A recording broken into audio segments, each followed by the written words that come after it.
And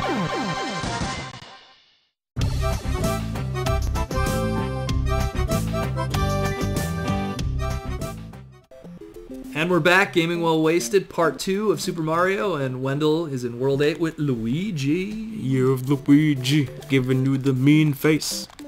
With the colors of Mario. Yeah. I get they both have the same colors regardless of who has the fire flower. Which would change later? No, actually, no, they didn't. No, they haven't really used the fire flower, I think, well, up until... Now that I think... Like, recently, I mean. Now that I think about it, it's because... Like, I know. Because, Mario like, Land. with Super Mario Land, with Super Mario 3, they still were all orange. Yeah. I guess they were just saving on sprites and stuff. I'd have to think about it. Now I have to really go back. Because even the sprites for Luigi back with World were still the same. They didn't really start drawing that caricature line in the ground with the video games until, God, I want to say Mario is missing. Well, like, I know in 2, Mario and Luigi were vastly different looking. You're true, yeah. And they didn't really... That's true. They didn't really That's like my favorite Mario game of all time. How did I forget that? And they didn't really go back into it until... Yeah. Jeez, when did they go back? When did they go and, like, say, okay, Luigi solely looks like this, and Mario I guess only it's looks because like that. mainly because it was Doki Doki Panic and it was a redesigned Mario 2 in America. That's why. I mean, that's probably what kind of forced that to begin with. Where I mean, there's art too, where it always showed that Luigi was the skinny, tall one. Mm-hmm. I mean, even in 1985 in Japan with the anime and everything like that.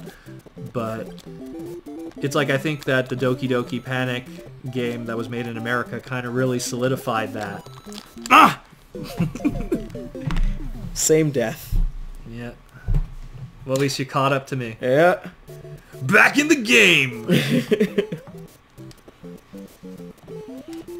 But, it was Mario Mania, man. Like, shit went crazy after this game came out in America. Oh, it was probably, I want to say, Luigi's Mansion, when they solidified that Luigi's, like, the tall... way too late. I mean, it's way too late, but, like, he was floaty, like, he came back with all of his floaty stuff. Or maybe, new Super Mario World DS? Still way too late. I think you were right, like, with... Like, 2 for sure. 2 for sure, but I'm trying to think about... When would they go back and use it? There's a lot of games like Mario is missing. Yeah. You know, where that was a case, and there must have been like so many educational games where both characters were present, and there was a sprite difference there for sure, or a design difference. But like when you're actually playing as the difference, you know. Let's do this fast. Boom. We're gonna have to do it again. This one here. Now I take it slow. And I find it cool that even the small Mario has that little dash, that little pause to stop from falling, which is pretty cool. But there was like so much, oh my god, Nintendo, like, and the crazy thing was, as a kid, like in 88, 89, when Mario made his like full debut in America, as a kid it was crazy because there wasn't a lot of Mario merchandise in terms of action figures and everything. Nope. But I mean, especially when you had like Ninja Turtles, Transformers, all these other franchises that had tons of, oh my god, jumped right for it, had tons of merchandising related to them. And yet Mario, like, I mean, at first, to my knowledge, at least where we lived, Petro Canada and known as Sunoco in the United States.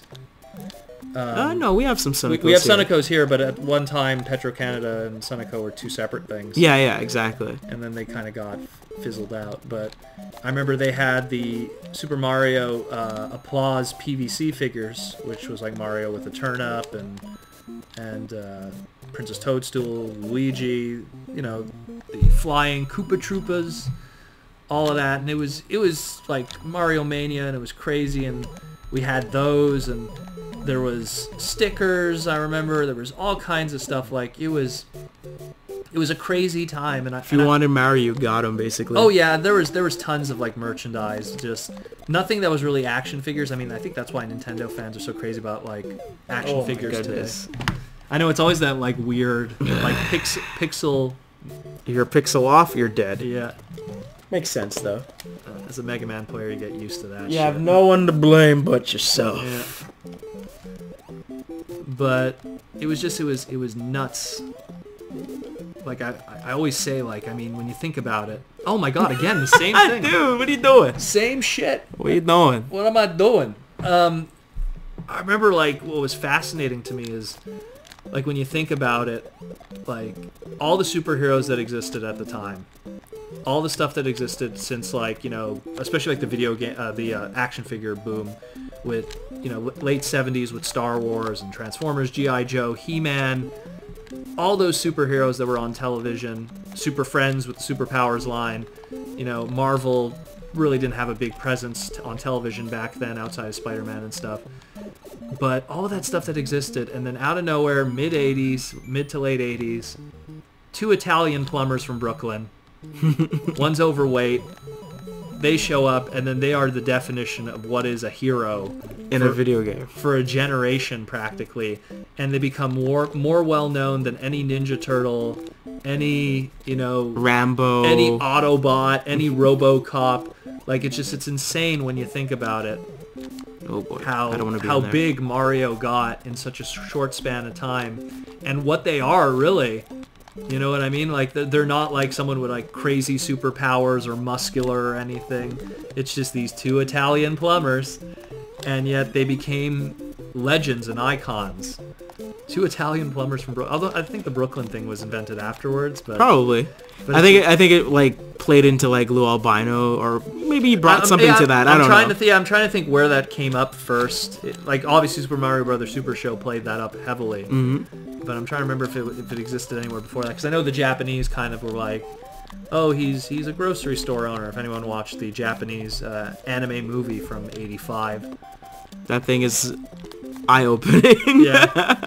That movie... no spoilers. Yeah, no spoilers, but go back and watch that movie. It's really a time when they didn't know where Mario was as a character. They didn't know how to define him yet. Or Peach, or Luigi's colors. Yeah, exactly. It was interesting. But yeah... Just taking a sip of water there. Ooh.